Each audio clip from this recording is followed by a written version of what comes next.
برطانیہ کی جانب سے سر کا خطاب دنیا بھر میں ایک بڑا اعزاز سمجھا جاتا ہے، جو صرف ان لوگوں کو دیا جاتا ہے جنہوں نے ملک و معاشرے یا دنیا کے لیے غیر معمولی خدمات سر انجام دی ہوں۔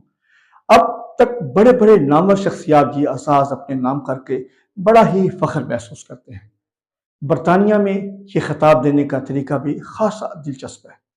اعزاز پانے والے کو شاہی تقریب میں بلایا جاتا ہے۔ وہ بادشاہ یا ملکہ کے سامنے جھکتا ہے اور شاہی تلوار ان کی گردن پر رکھی جاتی ہے، پھر جا کے ان کو سر کے خطاب سے نوازا جاتا ہے۔ یہ رسم صدیوں پرانی ہے اور اسے عزت اور فخر کی علامت سمجھا جاتا ہے۔ لیکن دوستو، یہ وہی لمحہ ہے جہاں کہانی بدل جاتی ہے۔ جی ہاں، یہ اعزاز عمران خان کو بھی دیا جانے والا تھا۔